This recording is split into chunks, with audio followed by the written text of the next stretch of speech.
At Kipingo Secondary School in the small town of Malinyi, in the eastern part of Tanzania, the problem of teenage pregnancy is on the alert. In 2014 alone, an alarming number of 8 out of the 300 girls at this school got pregnant. The lives of these young mothers are of course turned upside down by these events. Too young and with the fathers missing, they have to raise their offspring on their own. No longer allowed to attend school, they are forced to stay at home and work to help support their families. 16-year-old Sauda Muhumba gave birth to her daughter last year, and since then, she's struggling to fulfill the role of a good mother. I had hoped that I could become a nurse and help my parents with an income. However, by now, my dreams are shattered.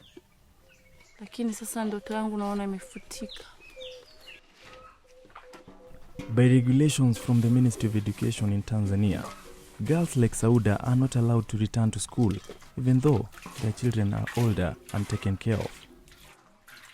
That means they cannot enter a wide area of further education, and professions they once hoped to pursue remain out of reach for the rest of their lives.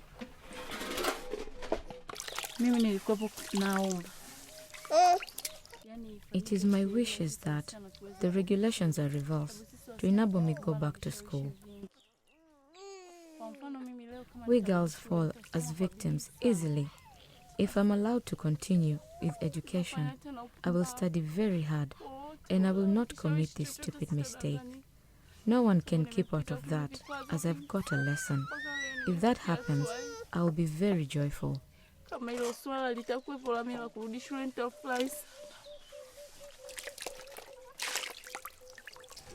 Sauda's father is also heavily affected by his daughter's fate. His dreams are shattered as well.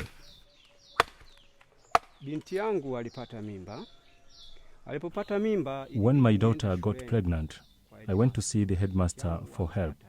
However, he could not help, as he said, once a girl fell pregnant, she loses prerequisites of being a student. Then I asked him for an advice, but I failed to get any. My daughter had to stay at home. I even tried to face headmaster once more for support help, but ended in vain as he was unable to help me. I remained crying at home, thinking of the fate. As I'm not well educated, I thought educating her could make some improvement in my family. I have 2 daughters. One is mentally handicapped, and my hope was on this girl who unfortunately became pregnant and regulations prevents her from schooling. I'm really troubled. I'm not educated, and my hope was on her. I didn't want her to be ignorant like me.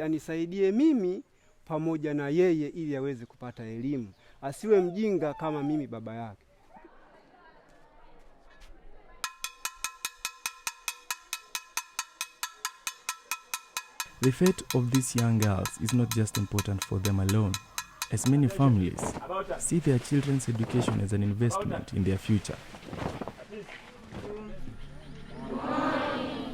How are you? Stephen Mwanyika is the headmaster of Kipingo Secondary School. The consequence of young mothers being banned from finishing their education is a problem he is all too familiar with.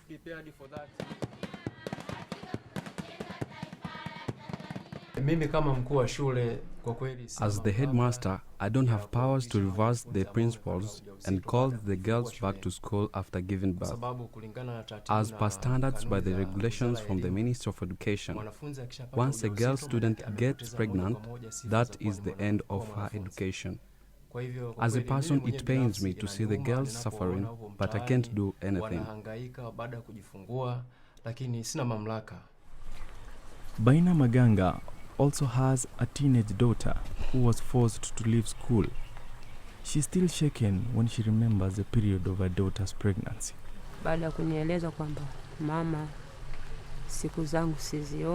My daughter came to me and said, "Mama, I have not had my periods." I asked her for how long she had the experience. She replied she had the feeling 2 months. I sent her to the school for permission and went to the hospital for a test. When the urine was tested, it was proved that she was pregnant. Ujauzito wakapatikana, sema bwana mtoto wako ana mimba. Anthonia's story is typical of the teenage mothers in Kipingo School.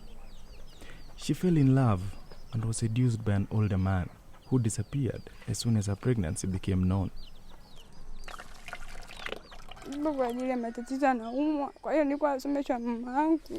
After my father became sick, my mother struggled very hard to pay my school expenses. It was a big task for her buying all requirements. I can say I was very lucky my mother sacrificed a lot to enable me to go to school.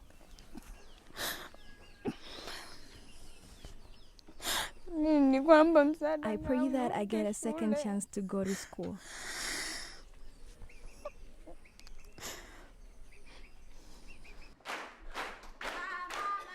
District Capital Mahenge, the Commissioner Christina Mdeme is well aware of the high number of teenage pregnancies in the area. She uses every opportunity to speak to the school girls in her district. Mwanaume akufuata mwambieje? Niache nisome. Akuache usome. Kama kiongozi na kama mzazi. As a leader and a parent, it hurts me a lot to see these girls have their dreams cut because of pregnancy. However, as a government leader, we are asking parents to support the construction of dormitories and provide food at schools. But that is not enough. We also need to bring men responsible before the court of law. We plan to build a center where these girls can pursue further education. We call upon our people and companies to help us. Kwa hiyo mtu yote mwenye uwezo, shirika lolote au kampuni yoyote, tunamkaribisha atusaidie kujenga shule maalum kwa watoto wenye ujauzito. Back in Malinyi, Headmaster Mwanyika does not only count on educational but also practical measures to better supervise the girls at his school. Kwa ushauri wangu, nilifikiri kwamba it is my opinion that building a dormitory could check this problem. We started a project on dormitory construction in 2010 under government sponsorship. However, as you can see, the project has not finished yet, and this disturbs me a lot, as some of the students fail to realize their dreams. Sababu wasichana wanapokuwa wanapata mimba, maana yake wanashindwa kutimiza malengo yao. More must be done to reduce the high number of school girls' pregnancies in Tanzania. More education, better services at the school, and a chance for young mothers to provide a better future for themselves and their children.